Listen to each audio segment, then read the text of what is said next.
इयत्ता 4थी विषय मराठी पाठ 7वा डोंगरदादा संपूर्ण स्वाध्याय या पाठाचा संपूर्ण स्वाध्याय या व्हिडिओमध्ये दिलेला आहे. चला स्वाध्यायाला सुरुवात करूया. आम्हाला हे समजले. प्रश्न पहिला, का ते लिहा. डोंगरदादा दुःखी होता. याचं कारण आहे,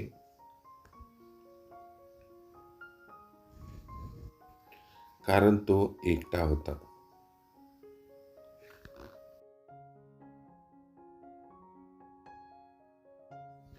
हा डोंगरदादा शोभून दिसू लागला, कारण त्याच्यावर झाडे, वेली, गवत व रंगीबेरंगी फुले आली.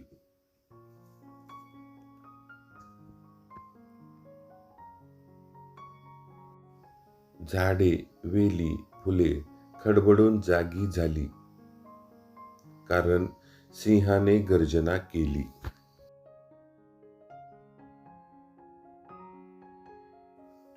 ही डोंगरदादाला आनंद झाला, कारण सर्व प्राणी पक्षी त्याच्याकडे राहायला आले. त्याचा एकटेपणा संपला, म्हणून डोंगरदादाला आनंद झाला.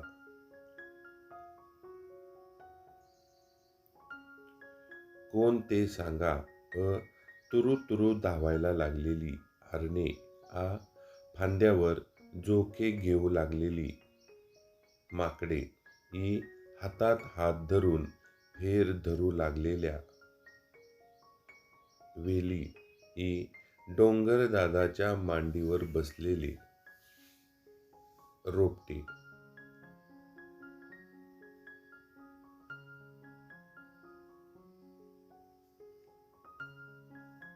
प्रश्न तिसरा, डोंगरदादाचा स्वभाव कसा आहे ते सांगा.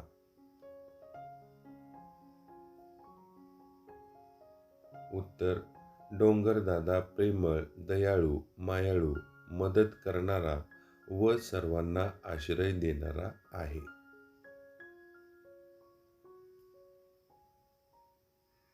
फरक स्पष्ट करा. उन्हाळ्यात दिसणारे डोंगर आणि पावसाळ्यात दिसणारे डोंगर. उन्हाळ्यात दिसणारे डोंगर ओसाड, कोरडे, विरळ झाडे आणि पावसाळ्यात दिसणारे हिरवेगार झाडांनी बहरलेले. उन्हाळ्यात डोंगरावर गवत नसते, पावसाळ्यात डोंगरावर हिरवे गवत असते. उन्हाळ्यात डोंगरावर फुले नसतात, पावसाळ्यात रंगीबेरंगी फुले असतात. उन्हाळ्यात डोंगरावर प्राणी पक्षी कमी असतात आणि पावसाळ्यात प्राणी पक्ष्यांचा वावर जास्त असतो. प्रश्न 5वा, कोण कोणास म्हणाले ते सांगा. डोंगरदादा, डोंगरदादा, राहू का मी इथं. रोपटे डोंगरदादाला म्हणाले.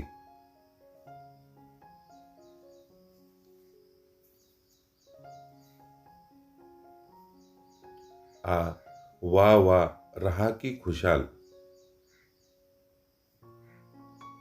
डोंगरदादा रोपट्याला म्हणाले.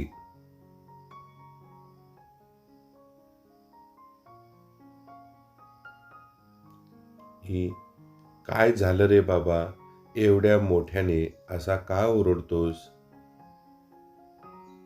डोंगरदादा सिंहाला म्हणाले.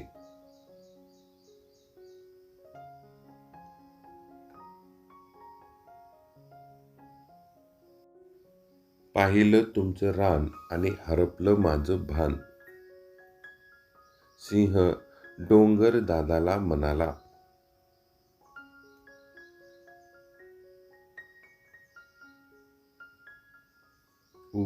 हो हो, अगदी आनंदानं.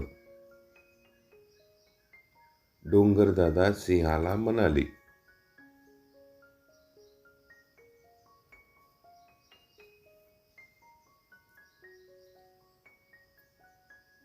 विचार करा व सांगा.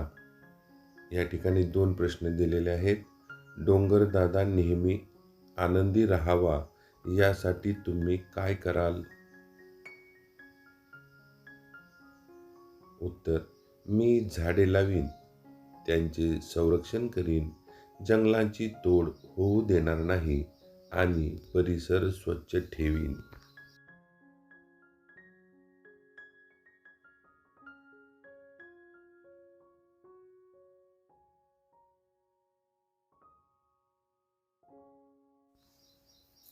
प्रश्न दुसरा आहे, तर काय झाले असते?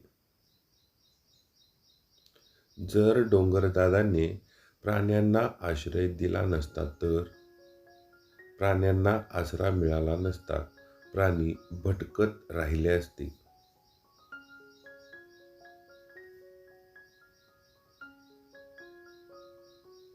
हा, जर सिंह गर्जना करायला विसरला तर? झाडे, वेली व फुले खडबडून जागी झाली नसती. उत्तर, जर सिंह गर्जना करायला विसरला असता तर जंगलात शांतता राहिली असती आणि इतर प्राण्यांना सिंह आल्याचे समजले नसते. दोन्ही उत्तर या ठिकाणी दिलेली आहेत पुस्तकातील व जनरल. ही जिराफाची मान आखूड असती तर? त्याला उंच झाडाची पाने खाता आली नसती.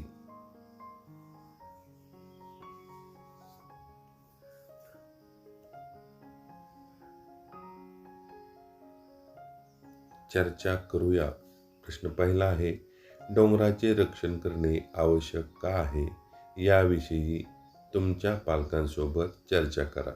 प्रश्न 2, डोंगरदादांकडे प्राणी पक्षी आले नसते तर काय झाले असते? याविषयी मित्रमैत्रिणींशी गप्पा मारा. पहिला प्रश्न, डोंगराचे रक्षण करणे आवश्यक का आहे? उत्तर, डोंगरांमुळे जंगल, पाऊस, पाणी, वन्यजीव आणि पर्यावरणाचे संरक्षण होते, म्हणून डोंगरांचे रक्षण करणे आवश्यक आहे.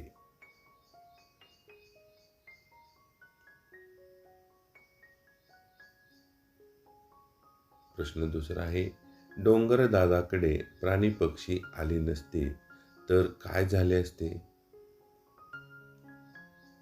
उत्तर, जंगल ओसाड राहिले असते. डोंगरदादा पुन्हा एकटा व दुःखी झाला असता.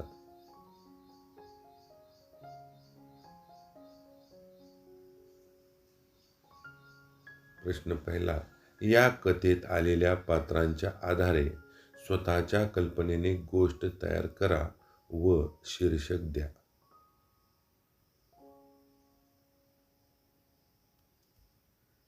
तुम्ही याचा स्क्रीनशॉट काढून याचं उत्तर लिहू शकता.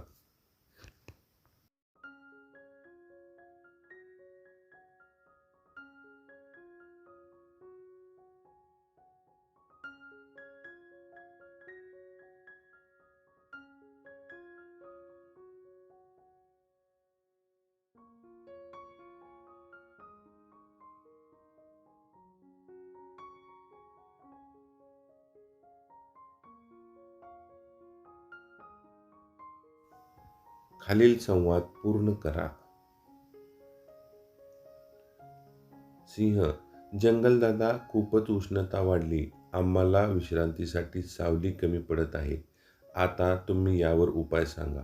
जंगलदादा, तुमचं सारं बरोबर आहे, पण आता माझंच अस्तित्व धोक्यात आहे. सिंह, आपण सर्वांनी जास्तीत जास्त झाडे लावूया.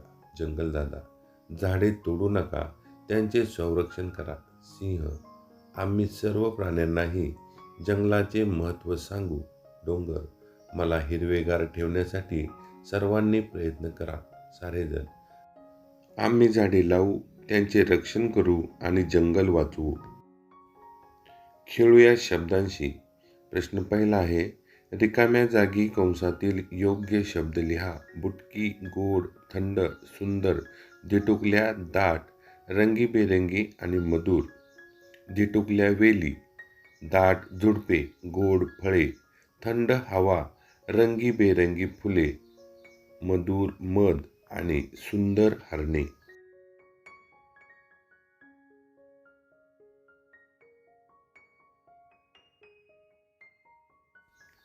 शब्दसाखळी तयार करा. शेवटच्या अक्षरापासून शब्द तयार करा.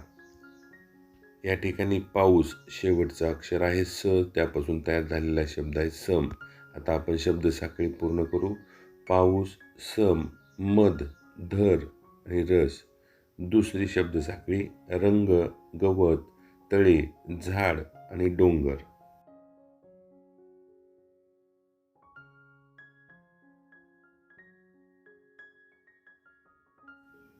प्रश्न तिसरा आहे, खालील वाक्प्रचारांचा वाक्यात उपयोग करा. भान हरपणे. सुंदर निसर्ग पाहून माझे भान हरपले.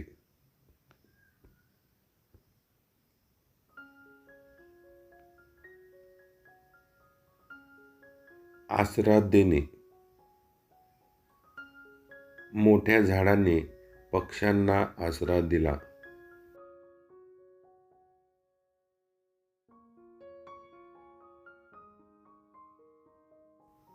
प्रश्न चौथा, जोड शब्दांची यादी तयार करा.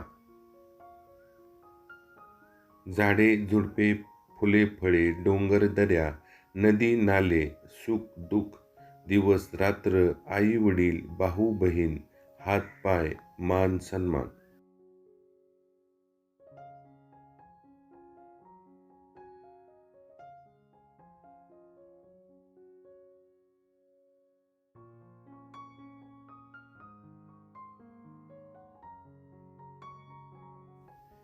सांगा पाहू मी कोण अशा प्रकारची कोडी शालेय ग्रंथालयातील पुस्तकातून मिळवा व त्याचा संग्रह करा. माझ्यामुळे होत नाही जमिनीची धूप, मला तोडून टाकणे आहे मोठी चूक. ना चालतो ना बोलतो एका जागी मी उभा, माझ्या अंगावर भरते पाखरांची सभा. सांगा पाहू मी कोण? झाड.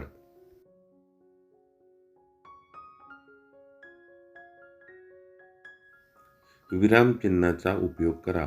बागेत गेल्यावर मला आनंदी वाटते. या ठिकाणी पूर्णविराम द्यायचा आहे. वरील प्रश्न आहेत आणि त्याखाली त्याची उत्तरं दिलेली आहेत. तुम्ही याचं निरीक्षण करून किंवा स्क्रीनशॉट करून हे समजून घ्या आणि याचं उत्तर लिहून घ्या.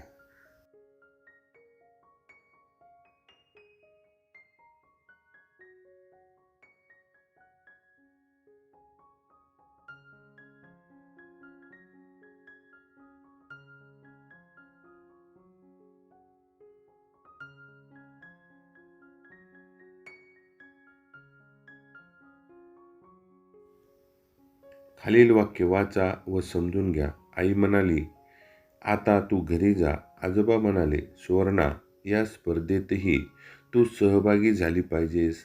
प्रवाशाने विचारले, ही बस कुठे जाणार आहे? वरील वाक्यामध्ये कोणाच्या तरी तोंडचे वाक्य अवतरण चिन्ह या चिन्हामध्ये आले आहे.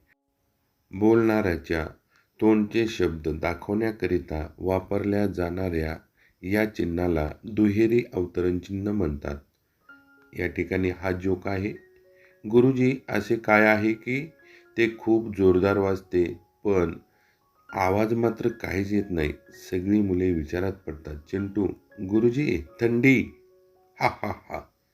या ठिकाणी चित्रावरून म्हणी ओळखायचे आहेत. गाढवाला गुळाची चव काय आणि कोल्हा काकडीला राजी.